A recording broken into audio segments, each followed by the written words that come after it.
xonadagi sepni ichida nimalar borligini ko'rsatib qo'ymaganmisiz ish qilib? Yo'q. Yaxshiyam shu ish qilmagan ekanman. O'zi ichida nima bor, boy? Voy. Uzr kechiring. Atilabdan qilmadim. Uzr kechiring. Voy. Voy. Voy. O'zlashtirgan pullari bo'yicha nimalarni bilasiz? Hammasini bilaman. Pullarga keladigan bo'lsak, meni qonuniy erim o'z qo'llari bilan menga bergan. Biz kelishuv asosida turmush qurganmiz. Nimaga shu bilan talashyapsizlar? Oyog'im tegib ketdi chelakka. Suvni to'kib yubordim. Ozgina suv ekan, artib olsam yo'q deyaptilar. Qiyin emas-ku? Opa.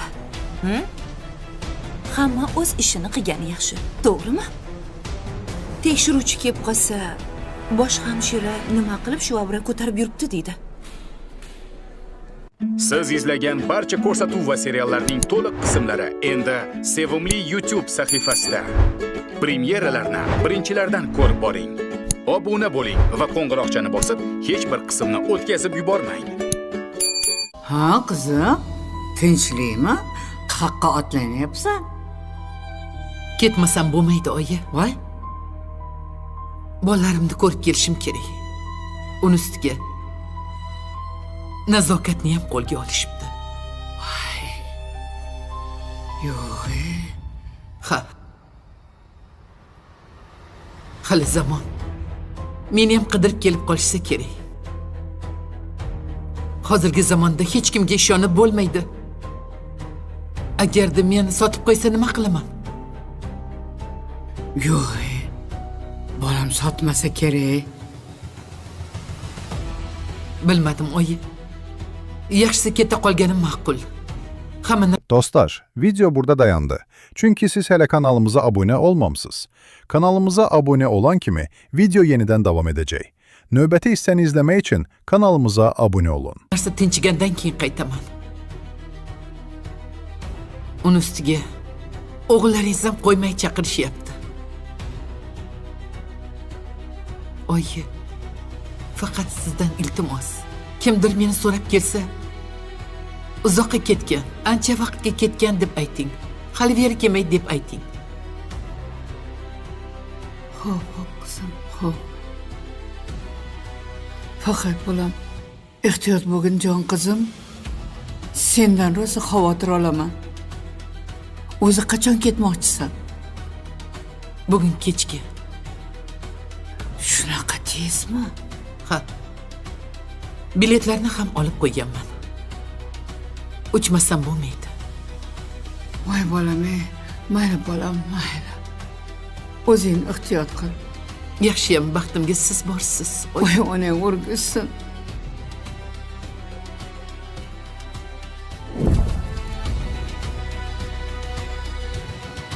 Keldingmi? Men keldim, oyi. Kel oqa qizim. Kel. O'zim Sog'inib o'rgilib ketdim-ku bolam. O'zimni oyijonim. Sog'indim. Men ham sizni sog'indim. Voy. Kelganingga ishonmayapman bolam. Aynan. Kel qizim. Kel. Oyog'ingdagini yech. Yur. Kir oqa. Kel. Kel oqa.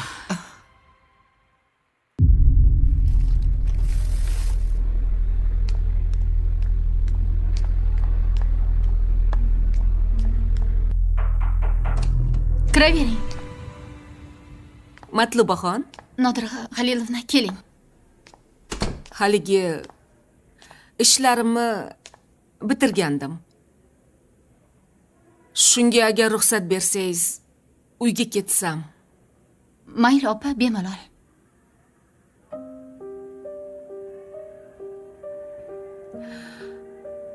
Bu yerda ko'p yaxshi kunlarim o'tgan. 25 yil bitta joyda ishladim. Men uchun juda ham qadrli. Bilaman opa. Sizni tabriklayman. Chin dilimdan. Ilohim mana shu yerdan nafaqaga Dostlar, video burada dayandı.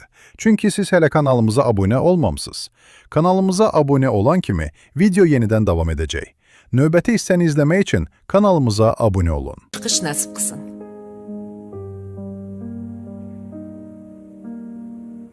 Siz bundan ham kattalariga arziysiz.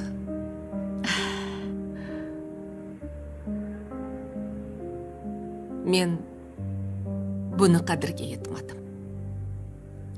Nodira opa, qo'ying. Menga lozim kerak emas. Boshqasi kelsa ham mayli edi. Yo'q. Boshqa odam kelmagani yaxshi bo'ldi. Har qalay boshliq o'zimizdan chiqqani ma'qul.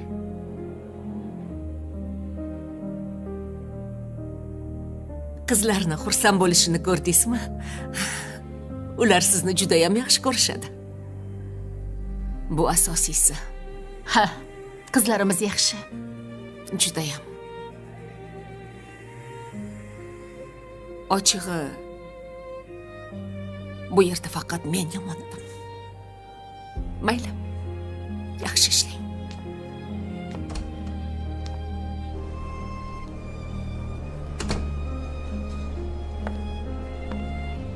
Voy Nodira Xalilovna, nima bo'ldi?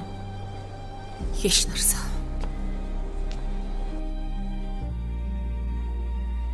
Men rahbar bo'lganimni hazm qila olmayaptilar. Darrov boshlariga keldi.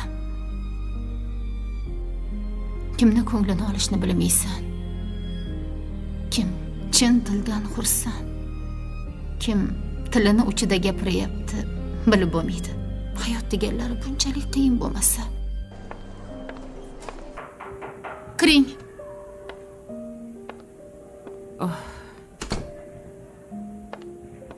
Nimaga Nodira Xalilovna xomush chiqib ketdilar?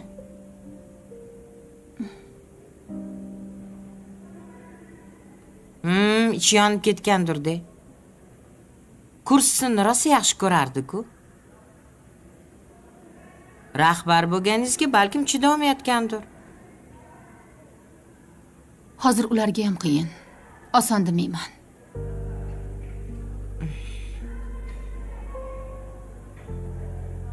O'rnimga xodimimni o'tkazishganda balki men ham shunaqa xafa bo'lgan bo'lardim. Sizmi? Siz hech zamon birovga hasad qilmagansiz. Mayli opa. Nima gap?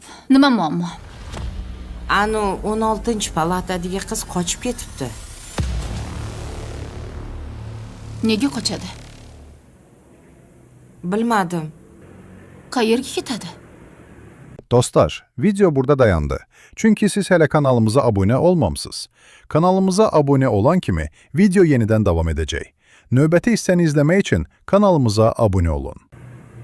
Narsalari turibdi, o'zi yo'q.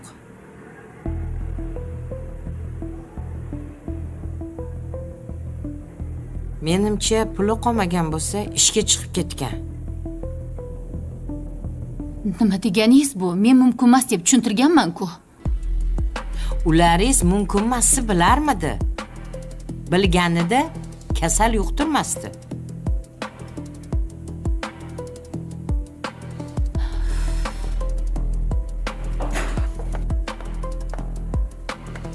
Yuringchi. Voy.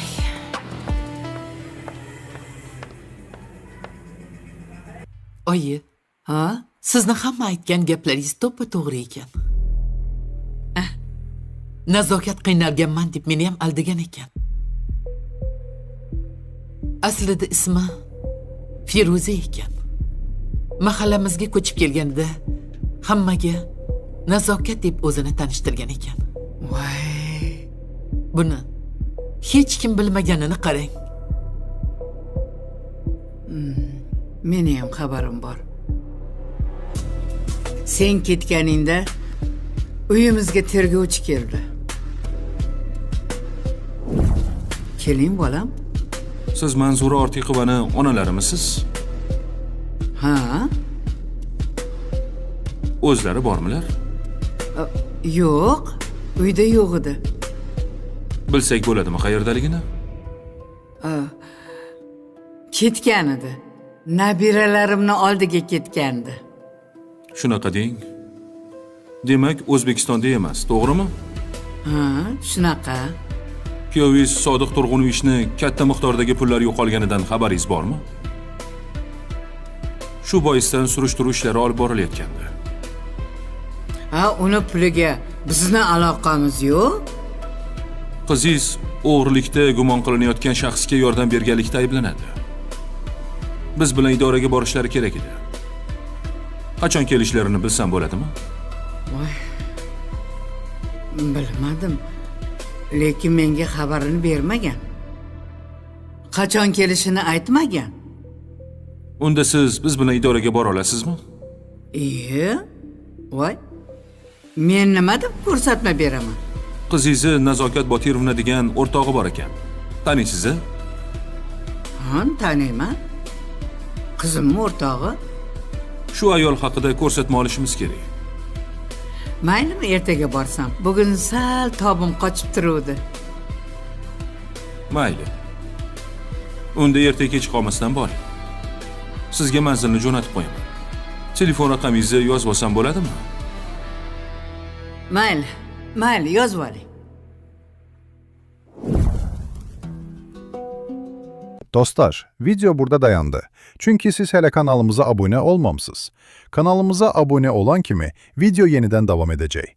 Növbəti hissəni izlemek için kanalımıza abone olun.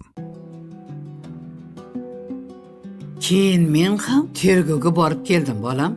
Sodiq boyni ko'rdim. Gapiradiganimni gapirdim, adabini berdim. Tili kalimaga kelmay qoldi. Oyi, siz ham qo'ymaysiz-a? Hech haqqingizni berib qo'ymaysiz-a? Tavba. Odamni olasi ichida bo'ladi deb bejiz aytishmagan ekan, bolam. Haqiqatni eshitib, aqlim shoshib qoldi. Lekin ochig'ini aytsam-chi, qizim, sen odam tanlashni bilmaysan. Hammaga ishonib ketaverasan. To'g'ri. Meni ham tergovga chaqirib qolsa kerak. Chaqirsa chaqirar, borgin, nima? Ilohim senga ziyon yetkazmasa bo'lgani.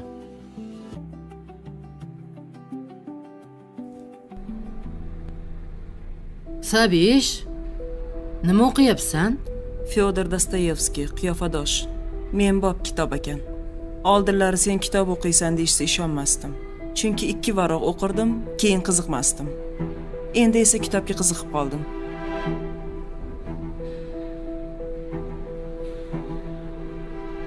Boyadan beri ovozing chiqmaydi.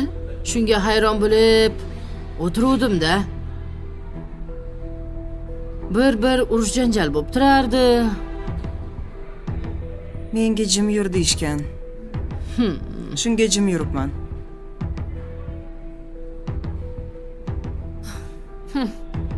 Ha endi tanishlaring bor. Senga mazza. Biz bechorani hech kimimiz yo'q. Alam qilyaptimi? Yo'q, shunchaki gapirdim xolos. Qo'lingdan kelsa sen ham tanish top. Menga gapirma. Quturgan it baribir ham kitob o'qigan bilan it bo'lib qoladi.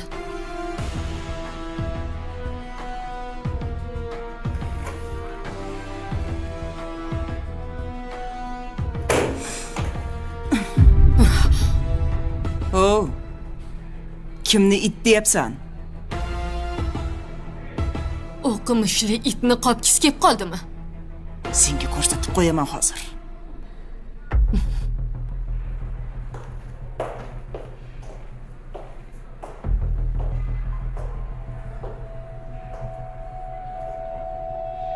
Dostlar, video burada dayandı. Çünkü siz hele kanalımıza abone olmamısınız. Kanalımıza abone olan kimi video yeniden devam edecek. Növbəti hissəni izlemek için kanalımıza abone olun.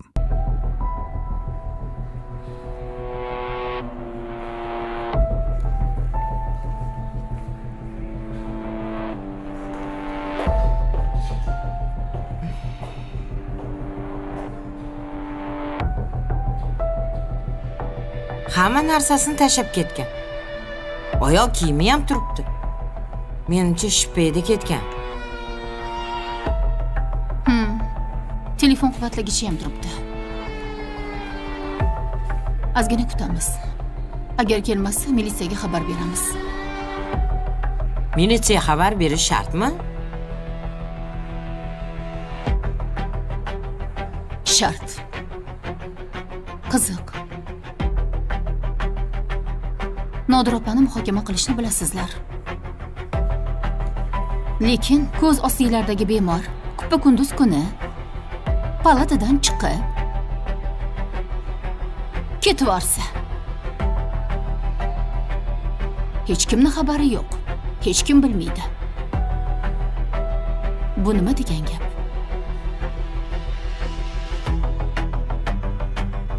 Ish qilib kelsin. Agar kimdir o'ldirib ketmasa. Nima? O'ldirib ketishi ham mumkinmi? Odamni qo'rqitmay. Ko'chani ayollari bilan hamma narsa bo'lishi mumkin. Tayyor turish kerak.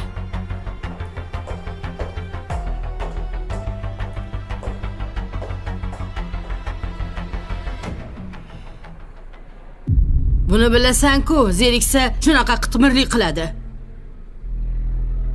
Mendan nari yurlaring. Bo'lmasam kuninglarni ko'rsataman. Alamimni olaman baribir. Qo'lingdan kelganini qil, turq sovuq. Sabish, seni qizing bor-a? Gap katta bo'lib qolgandir. Sen nega meni qizimga qiziqib qolding? Endi qizing sendan tarbiyani o'rganadimi deyman-da. Uni men emas, davlat tarbiyalayapti. U yaxshi odam bo'lib katta bo'ladi. Chiqqaningda ko'rasan, qanaqa katta bo'lganini.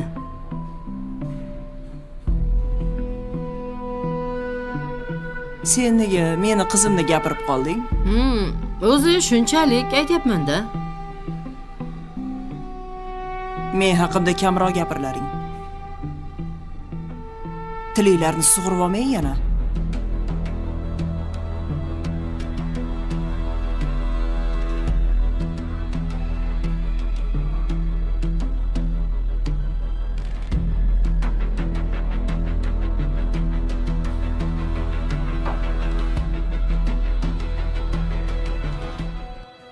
Nabiralaringiz hammalari yaxshi. Salom deb yuborishdi.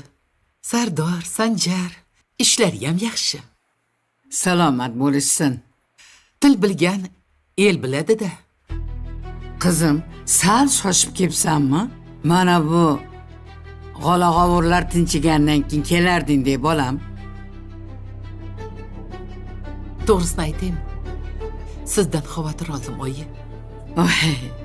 Keyin men u yerda yasholmas ekanman. Begona yurt, begona urf-odat, begona odamlar. Ovqatlari ham g'alati. Men yeya olmadim. Bolama. Kelganing juda yaxshi bo'ldi-yu, lekin seni o'ylayapman-da. Bu yerdagi holatni o'zing yaxshi ko'rib turibsan-ku. Oyi, meni ham ichimda hadik bor.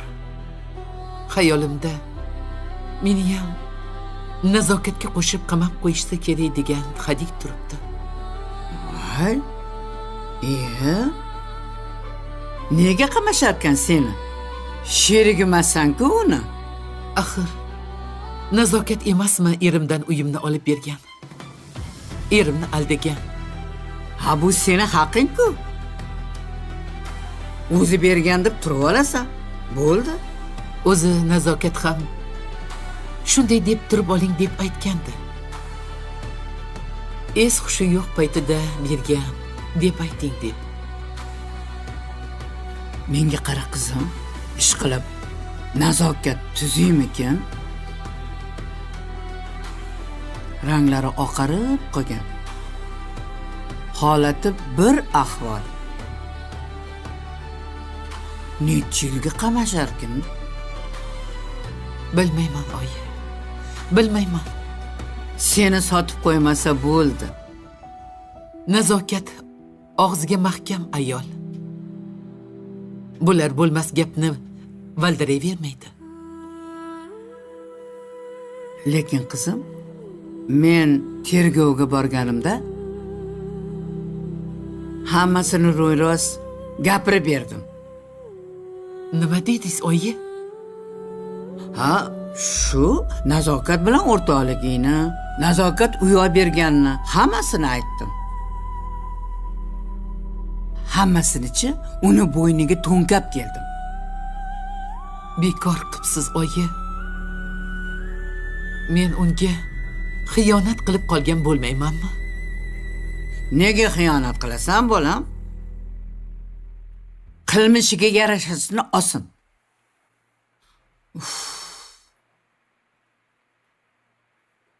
Hozir qizim, yo'ldan keldik.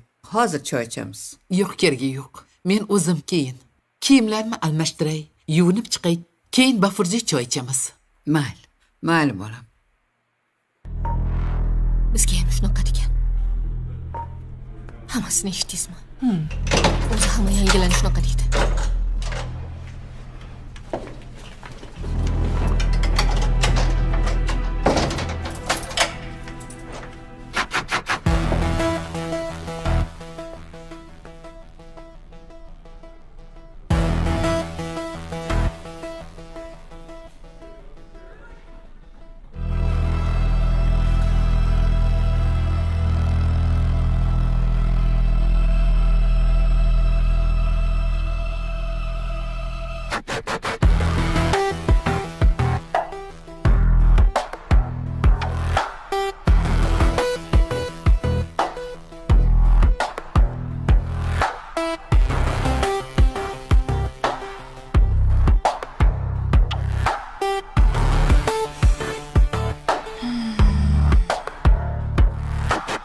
O'zi yana bitta odam yetmay turuvdi.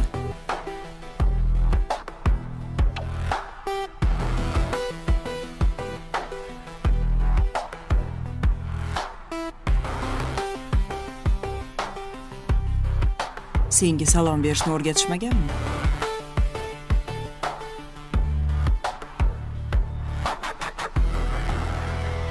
Salomlash.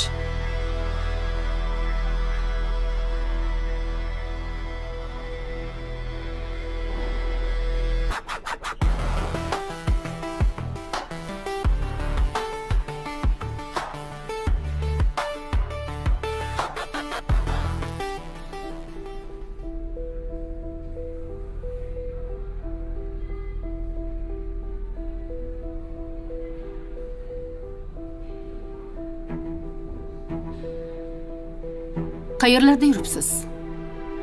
Ko'chani aylanib keldim. Nechta odamga kasalligingizni yuqtirib kelyapsiz? Meni kim deb o'ylayapsiz? Militsiyaga xabar beraman deb turgandim. Menga shu kasallikni yuqtirgan insondan o'chim olib keldim. Kasalxonada yotganingizda shu ishni qilishingiz to'g'rimi? Axir davolanyapsiz. Siz bu yer qanaqa yerligini bilasizmi?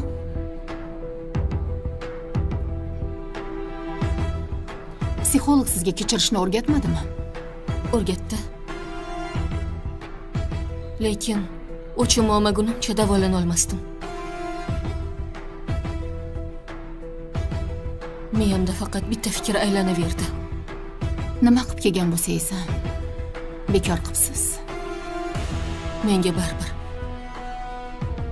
Hayotim barbod bo'ldi. Yo'q. Siz adashyapsiz. Hayotingiz endi boshlandi. Bizda ishlaydigan chiroylikkina hamshira qizni ko'rdingiz-a? Mana shu dardni orttirib olgan. Yo'q. Ha. O'lib qolgani yo'q. Tushkunlikka tushmadi. Boshida biroz stressga tushdi. Lekin o'tib ketdi. Mana hozir turmushga chiqqan. eri uni sevadi, baxtli yashayapti. Rostdan, men aldamayapsizmi? Aldayotganim yo'q. Agar ishonmasangiz, o'zi bilan gaplashib ko'ring. Men uni sizning xonangizga jo'nataman. Boshqa bunaqa o'z boshimchalik qilmang. Qat'iy chora ko'rishimizga to'g'ri keladi.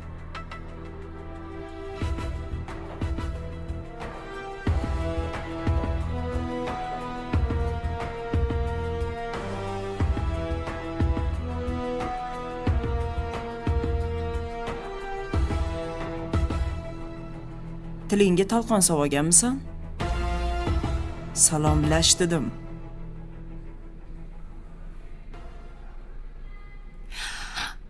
Salom xonimlar. Bo'larkan, bu boshqa gap. Oting nima? Oting nima emas? Ismingiz nima?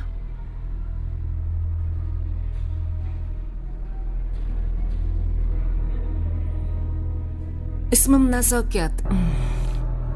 Feruza. Ismini esdan chiqarib qo'yganlarni endi ko'rishim.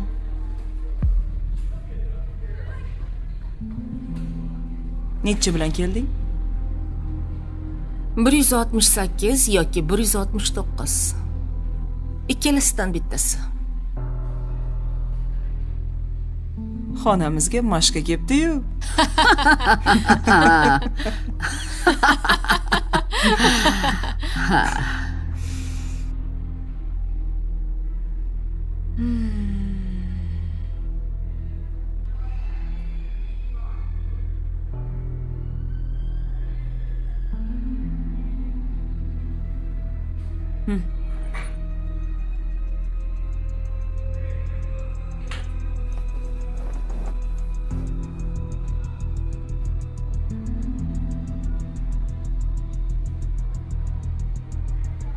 Tushunmadim. Uzr. Biz mehmonlarni shunaqa kutib olamiz. Sal tarbiyasi og'irroq qizlarimiz.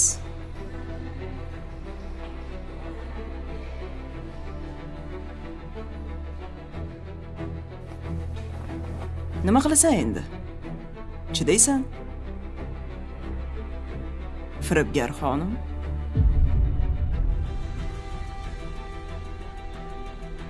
Oh.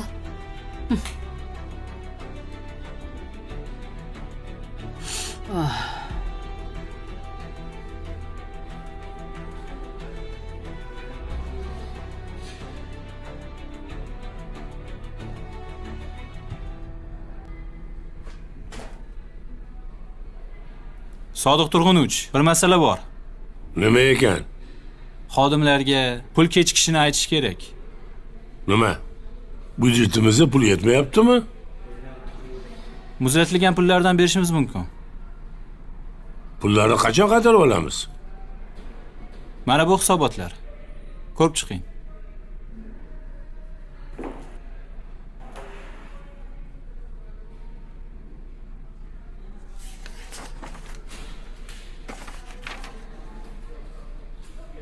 Men qara.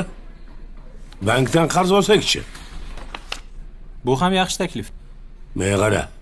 Xodimlarimizni maoshini kechiktirishga haqqimiz yo'q. Chunki ular hammasi o'z vaqtida kelib, bilib ishini qilyapti. Bizga kerakli vaqtida o'z mahsulotni yetkazib turishibdi.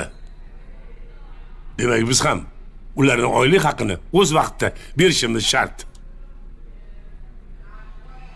Ha, bankka borganda qancha pul kerak bo'lsa olib kelgin. Men qo'ng'iroq qilib qo'yaman. Tushundingmi? Xo'p. Bor, olib ket buni. Bo'shashmalaring. Xo'p.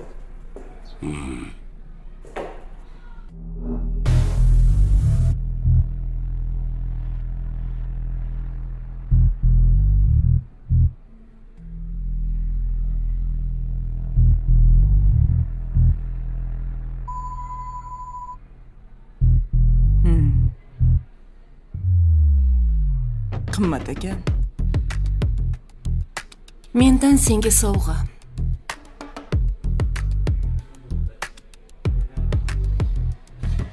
Parijga borganimda olganman.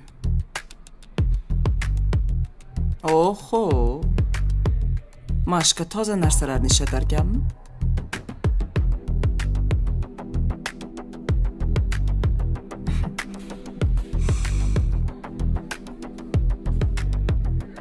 Birovni puliga yashash mazza-da.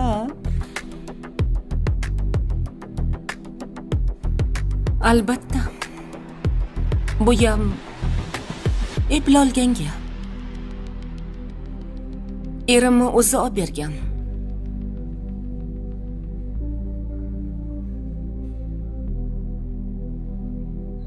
Men doim eng qimmat, toza narsalarni olishga o'rganganman.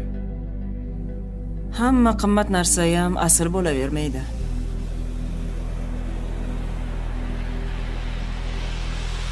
To'g'ri. Men tanlashni va ishlatishni bilganman. Yo'q. Qayerdan bilasan? Ustozim o'rgatgan. Qo'lingdagi qurolni ishlatishni bilmasang, uni ko'tarib yurgandan foyda yo'q degan. Oho. Shu ustozing yana nimalarni o'rgatgan? Erkaklarni pulini qanday qilib olishni.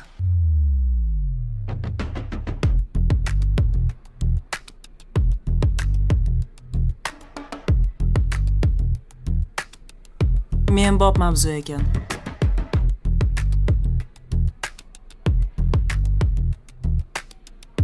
Sen bilan gaplashsa bo'ladi.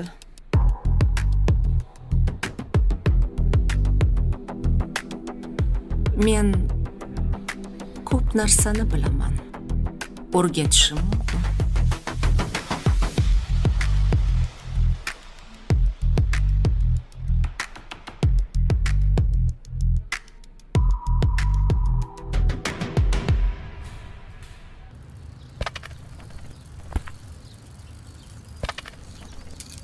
Men O'zbekiston terma jamoasiman. Sen O'zbekiston terma jamoasisan. Men-chi? Barselona. Siz Portugaliya. Siroj. Hadeb aylanavermagin, boshimni aylantirib yubording. Xo'p. Hoppa! Voy. Qani, oshar. Mana. To'g'ri, tekis deb. Aha. Yaxshi. Aka, veli uchasizmi? Yo'q, 3 kun kelmayapti. Akangni tug'ilgan kunda ham shunaqa velosiped olib beramiz. Kerak emas. Ikkalamizga ham shu bo'laveradi. Bo'pti, unda nima olib beray? Onamni rasmlarini katta qilib chiqazib bering.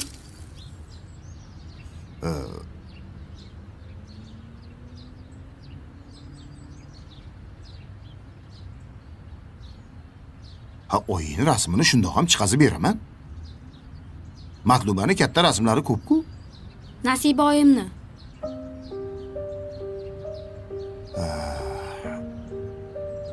Nasiba oyimni degan.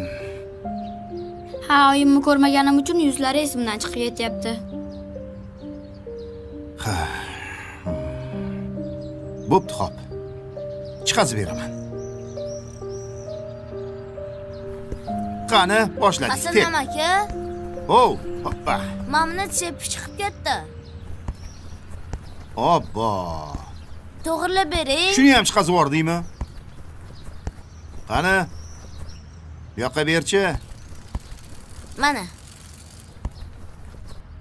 Xo'sh. Ushla. Mana buni ushla.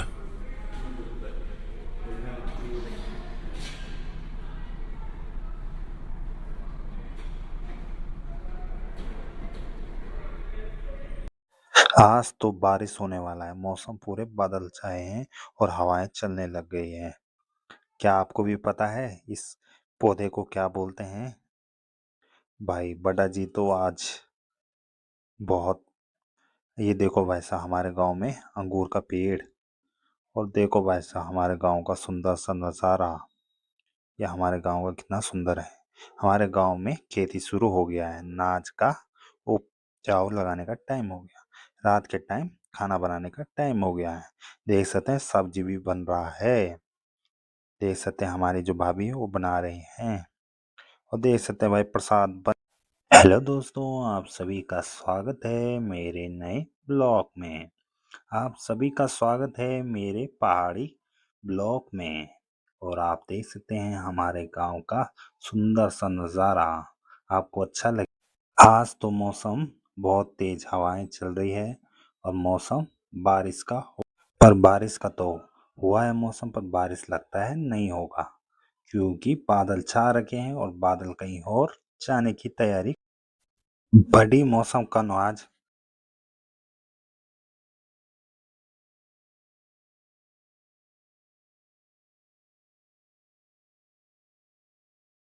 आज तो बादल ही बादल छा रखे हैं और मौसम कहीं और जाने की तैयारी में है। देखो भाई कितना तेज हवाएं चल रहा है भाई साहब। मौसम तो आज यह है दोस्तों हमारी भैंसें जो हमने पाल रखी हैं। देख सकते हैं कितना नज़ारा है और हमारे गांव का सुंदर सा नज़ारा आपको अच्छा लगेगा। हमारे जो गांव है, हमने अपने घर के ही बगल में अंगूर का पेड़ लगाया था। देख सकते हो भाई इतने छोटे छोटे से आ गए हैं। कितना सुंदर लग रहा है भाई साहब। हमारे पहाड़ों में छोटे छोटे से अंगूर होते हैं। देख सकते हैं आप। यह है हमारे गांव में, इसको नाज बोलते हैं दोस्तों। ये खेत में बोया जाता है और आज हमारे यहाँ रोपनी है तो इनको लगाया जाएगा। और देख सकते हैं आप कितना सुंदर सा नज़ारा है। और देखो भाई हमारे पड़ोसी भी देखो कितने सुंदर हैं और अंगूर भी कितने सुंदर हो रखे हैं भाई साहब, बड़े होने को हैं। और अब आपको मैं दिखाऊंगा। अब जा रहे हैं दोस्तों अपने खेत की ओर और आपको दिखाऊंगा मैं अपने गांव का खेत। आप इस वीडियो में बने रहें, ठीक है दोस्तों। ये हमारे गांव में आलू इसमें बोए जाते हैं, देख सकते हैं आप। और आगे चलते हैं और आगे ये देखो भाई साहब, इसको नाज बोलते हैं। नाज लगा दिया है। हमारे गांव में रोपनी बोलते हैं। रोपनी लगाए जाते हैं तब जाके नाज को लगाया जाता है। बड़े होके काट देते हैं छोटा छोटा, तो इसकी अच्छे से करके नाज रेडी होता है जो आप लोगों के घर पे आता है। देख सकते हैं भाई साहब हमारे गांव में सबकी रोपनी हो गई है। और आप भी बताएं आपके यहाँ जो हमारे गांव में हैं। देखो भाई हमारे भाई जो भाभी हैं वो भी काम पे लगी हैं और देख सकते हैं आप सबकी रोपनियां लग गई। खेत से बाहर निकल के देख सकते हैं आप। इसको आप ज़रूर पता होगा, कमेंट करके ज़रूर बताइएगा दोस्तों इसको क्या बोलते हैं। आप लोग अगर पहाड़ से तो आपको ज़रूर पता होगा इस पौधे को क्या बोलते हैं। और ये छोटा सा क्या है इसको मैं बता दूं, इसको छोटे को टमाटर बोलते हैं हमारे। और जो हमारा खेत में है, ये देखो भाई हम अपने खेत में गए और देख सकते हैं आप गेहूँ नाज है लगना शुरू हो गया है। और भाभी लोगों के लिए मैं जो चाय लेके आया था उनके लिए चाय पिला के वापस जाएंगे। जो इसके बाद यहाँ पे रोपाई होता है दोस्तों। देखो भाई साहब सब लगे हैं यहाँ काम पे, नाज लगाने पे। नाज जब बड़े हो जाते हैं नवंबर दिसंबर में तब इनकी कटाई होता है। जो हमारे ताऊ जी हैं वो मेरे से पूछ रहे हैं, देखो भाई मेरे को चिढ़ा रहे हैं बहुत ज़्यादा। बोल रहे हैं शादी कब कर रहा है ये पूछ रहे हैं मेरे से। मैं अपने घर में गया और शाम का टाइम हो गया था तो प्रसाद बनाना था। आज रुपए के टाइम प्रसाद बनता है। आप देख सकते हैं दोस्तों मैंने गुड़ भिगा दिया है और गुड़ को गैस जला के बना दिया है। अब सूजी लिया है और देख सकते हैं शाम का टाइम हो गया था तो गुड़ को हमने रखा था जो वो भी लगभग हो रहा था। हल्का सा गर्म भी हो गया था, हमारा गुड़ पिघल गया था। हमने कढ़ाई ले लिया था और कढ़ाई में घी डालना शुरू कर दिया था। हमारे यहाँ जब रुपए होता है मीठा कुछ बनाते हैं, ठीक है दोस्तों। देखो भाई हमने तेल डाल दिया और गुड़ भी कर दिया है और घी को सूजी को अच्छे से घी के साथ मिक्स करेंगे।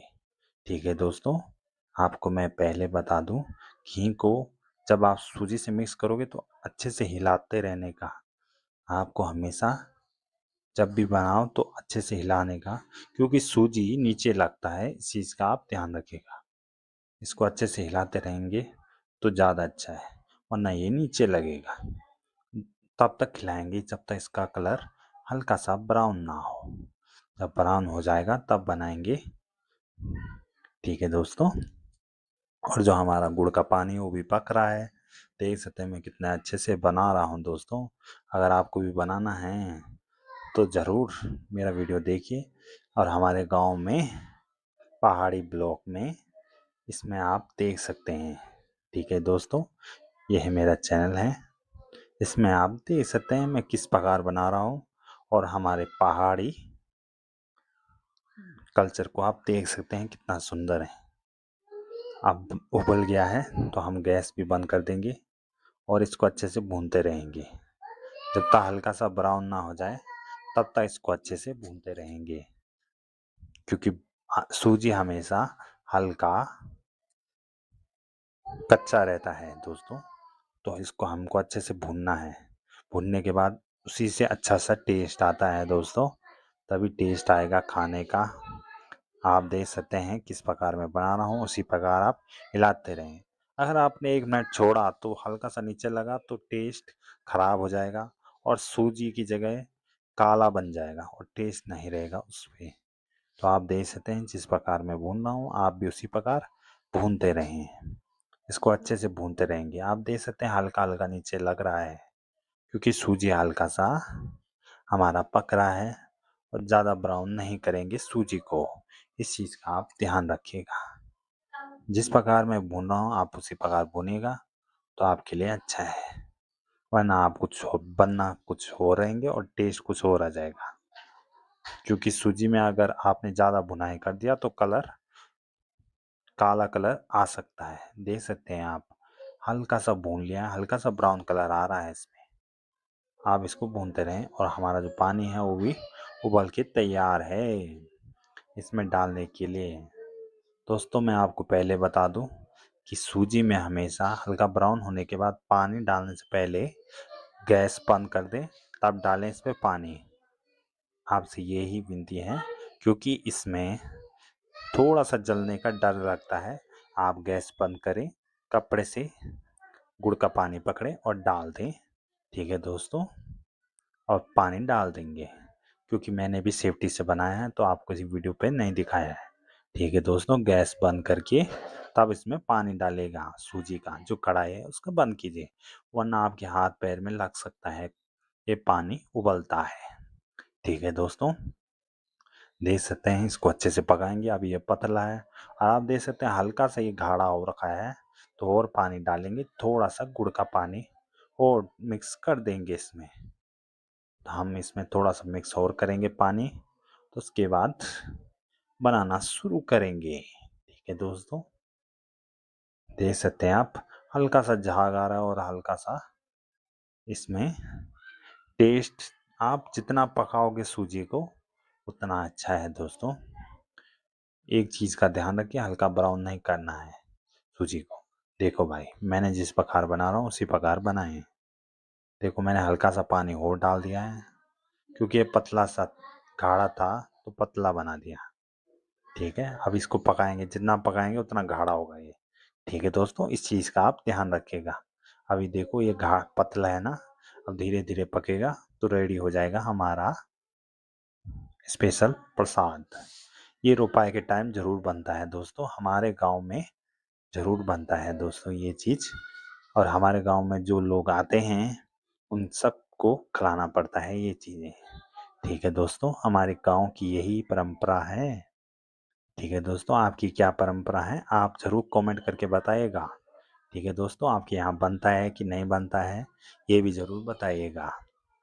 आप देख सकते हैं दोस्तों, हम प्रसाद बनाना शुरू कर दिया है और वो भी धीरे धीरे पकने लग गया है। देख सकते हैं आप कितना अच्छा टेस्ट आने वाला है भाई साहब। हमारे यहाँ तो 2-3 लोग ही आ रखे थे रोपाई में, देखो भाई, आपको एक और चीज़ बता दूं मैं, इस चीज़ के लिए थोड़ा सा दूर रहें। इस पे ये जब पकने को होता है तो हल्का सा ये बाहर पड़ता है, तो अपना पैर और हाथ हाथ और पैर बचा के रखने का। ठीक है दोस्तों, इस चीज़ का आप ध्यान रखिएगा। पहले अपनी सेफ्टी है दोस्तों। ठीक है, और देख सकते हैं हल्का सा पकने लग गया है, तो इसको पकाते रहेंगे। देखिए, और इसको ज़्यादा भी नहीं पकाएंगे दोस्तों, इसको हल्का सा पतला रखेंगे, क्योंकि सूजी और गुड़ जब पक जाता है तब गाढ़ा हो जाता है, तो सूख जाता है तो एकदम हल्का सा पकड़ लेता है। ठीक है दोस्तों, कड़क सा हो जाता है, इसलिए हल्का सा हम पतला रखेंगे। ठीक है दोस्तों, इस चीज़ का भी आप ध्यान रखिएगा, आपके लिए टिप्स अच्छा रहेगा। और आप उत्तराखंड से, आपके यहाँ भी ऐसा ही प्रसाद बनता है, आप ज़रूर बताइएगा दोस्तों। ठीक है दोस्तों, आप देख सकते हैं मेरा प्रसाद भी लगभग रेडी हो गया है। मैंने कुछ इस प्रकार बनाया है, आपके यहाँ ज़रूर बनता होगा ऐसा प्रसाद, पर कोई कोई काजू बादाम वगैरह भी इसमें डाल देता है, नारियल का बूरा भी। इसके बाद रोटी बनाना भी शुरू कर देते हैं, और आटा लगा दिया है, पानी ले लिया है और डालना शुरू हो गया है। मैं आपको बता दूं, मैं खुद अपना ब्लॉग बना रहा हूं दोस्तों, तो थोड़ा सा मुझे दिक्कत हो रहा है, पर आपको मेरा वीडियो अच्छा लगेगा, ज़रूर लगेगा। देख सकते हैं मैं रोटी बनाना शुरू कर दिया है और पानी डालना शुरू कर दिया है। देखो भाई साहब, अकेली ज़िंदगी ऐसी होती है दोस्तों, अकेली ज़िंदगी में ऐसे ही बनाना पड़ता है। देखो भाई, हल्का सा टाइट हो गया है, अब थोड़ा पानी डालेंगे और अच्छे से मांडेंगे, इससे रोटी अच्छा बनता है और नरम बनता है दोस्तों, ऐसे मारने से। ऐसे होने के बाद इसमें हम डालेंगे, पेड़े बनाना शुरू करेंगे। देख सकते हैं मैं ज़्यादा से ज़्यादा 4 रोटी खाता हूँ, 4 से 5 रोटी खाता हूँ, और उसी के लिए पेड़े लगाना शुरू। गैस जला दिया है, गैस में बनाना शुरू कर देंगे। गैस का चूल्हा जला दिया है और गरम करना शुरू कर दिया है। देख सकते हैं आप, पेड़े भी लगा दिए हैं। अब रोटी बनाना शुरू कर देता हूँ। रोटी का पेड़ा भी लग गया है, तवे में डाल दिया है, और टेस्टी टेस्टी अच्छा है। इसके आगे मैं आपको बताऊंगा हमारे जो गांव है उसी के बगल में, घर के बगल में कैसे बनता है स्वादिष्ट खाने का असली टेस्ट कहाँ से आता है, इसी वीडियो में मैं आपको बताऊंगा दोस्तों, इसलिए आप इसको मिस ना करें। अब आपको मैं बाहर अपने घर के बगल के लोगों का वीडियो दिखाऊंगा। आप देख सकते हैं दोस्तों, यहाँ बन रहा है स्वादिष्ट खाना, इसको बोलते हैं लेंगड़ा। हमारी भाषा में तो लेंगड़ा बोलते हैं, आपकी भाषा में क्या बोलते हैं कमेंट करके ज़रूर बताइएगा दोस्तों। देख सकते हैं आप, लेंगड़े को पहले छीलते हैं, उसके बाद इसमें बनाना शुरू करेंगे। इसको छीलने के बाद कटिंग करना इसका शुरू करेंगे। देख सकते हैं जो हमारी भाभी हैं, छीलना शुरू कर दिया है और बनाना शुरू कर दिया है। देखो, एक भाभी छील रही हैं, एक भाभी काट रही हैं। यहाँ मिलजुल कर ही काम करते हैं। देख सकते हैं, मैंने अपने घर में तो रोटी और प्रसाद बना रखा है, इनके यहाँ सब्जी बन रहा है तो सब्जी बना रहे हैं। देख सकते हैं भाई साहब, हमारी भाभी लोग सब्जियां बनाना शुरू कर दिया है। देख सकते हैं कितना अच्छा है भाई साहब। सब्जियां कटिंग होने के बाद बाहर का नज़ारा देखो भाई साहब, शाम के टाइम का इतना अंधेरा। देख सकते हैं भाई, इतना बाहर लोग बैठे रहते हैं। देख सकते हैं भाई, शाम के 6 बजे हैं भाई साहब, और देखो भाई इतना अंधेरा है, आप देख सकते हैं। और हमारे गेहूँ भी देखो साहब, इधर ही नाच रखा हुआ है। और आपको पहाड़ भी दिखाता हूँ दोस्तों, रात के टाइम का कितना सुंदर सा मौसम है। देख सकते हैं आप, ये देखो भाई पहाड़ कैसे है रात के टाइम। 7 बजे भाई, 7 के टाइम का मौसम देखो कैसा है। और हमारा प्रसाद तो भाई पूछो मत, रेडी है, रोटी भी रेडी है, और जो हमारी भाभी लोग हैं उनका भी खाना बनना शुरू हो गया है। और जो मैं आपसे बात कर रहा था खाने का टेस्ट, वो इसी चीज़ से आता है, हमारे गांव में होती है अंगीठी। और अंगीठी जो शब्द है दोस्तों, अंगीठी बहुत अच्छा खाना इस पे बनता है, हमारे गांव में जो है अंगीठी पे बनता है दोस्तों खाना, इसी का असली टेस्ट आता है। देख सकते हैं आप, कितना सुंदर सा है भाई साहब। और ये जो आप देख रहे हैं, ये इधर आलू उगा रखे हैं। जो आलू होते हैं दोस्त हमारे गांव से खेत से सीधा घर तक जाते हैं और उनका खाना बनता है। तो आप ही बताओ दोस्तों टेस्ट आएगा कि नहीं आएगा। ठीक है दोस्तों, ये भी आप कमेंट करके बताएं आपको टेस्ट आएगा कि नहीं आएगा। देखो भाई लकड़ियाँ ले ली हैं, जला दिया है और खाना बनाना शुरू कर दिया है। सबसे पहले दूध रख दिया है गर्म करने। शाम का टाइम हो गया तो भैंस के पास गए, वहां से निकाल के ला दिया इधर। और आप देख सकते हैं दूसरी भाभी ने भी जला दिया है। यहाँ सब लोग मिलजुल कर ये काम करते हैं। इन्होंने भी कढ़ाई में पानी डाला है और उसमें ये सब्जी डाल दिया है। देख सकते हैं आप कितना सुंदर सा है। इस सब्जी को उबालने डाल दिया है हमारी भाभी ने। और इसको जब तक उबाल नहीं आएगा तब तक इसको ऐसे ही रखेंगे दोस्तों। देख सकते हैं दोस्तों कितना सुंदर है भाई साहब। इसमें थोड़ा पानी कम था तो पानी डाल दिया और देखो भाई उबाल आ गया इसमें। और देख सकते हैं कितना टेस्टी है। इसके लिए प्याज और ग्रीन चिल्ली काटते हैं। टमाटर डालना हो तो डाल सकते हैं, नहीं तो नहीं डाल सकते।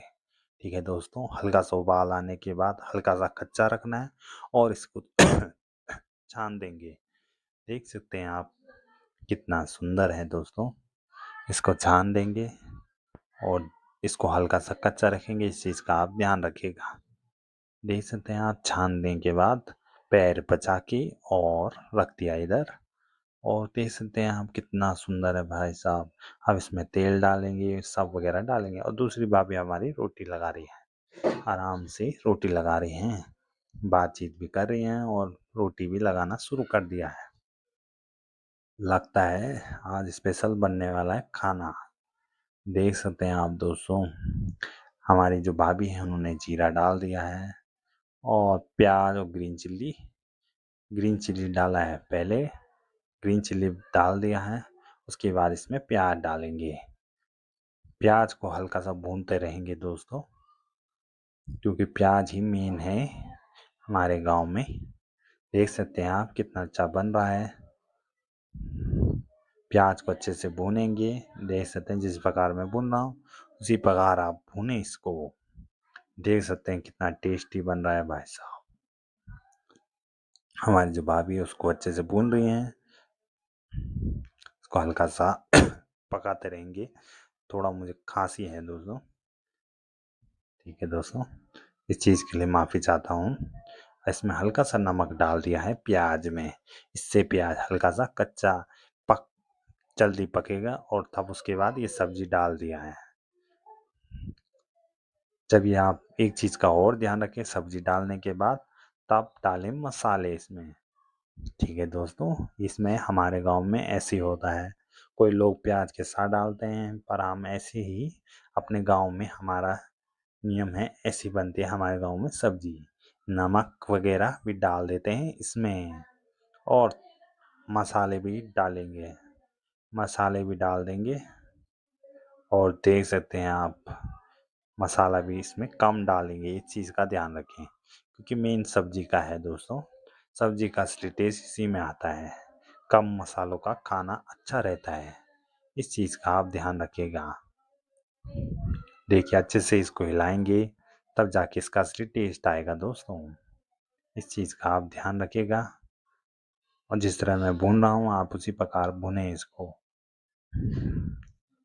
देख सकते हैं प्याज और इसके साथ अच्छे से भुनाई हो रहा है। अगर आपको मेरा पहाड़ी ब्लॉग चैनल अच्छा लगा तो एक लाइक का बटन ज़रूर दबाएगा और मेरे चैनल को सब्सक्राइब करना ना भूलें दोस्तों।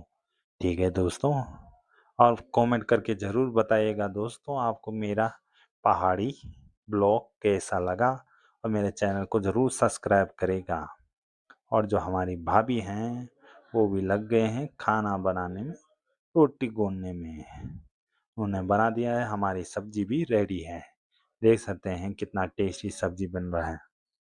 ठीक है दोस्तों, देखो भाई साहब सब्जी भी रेडी हो गया है। इसमें पानी कम डालेंगे तभी जाके इसका असली टेस्ट आएगा। ठीक है दोस्तों, वीडियो अच्छा लगे लाइक का बटन दबाएं।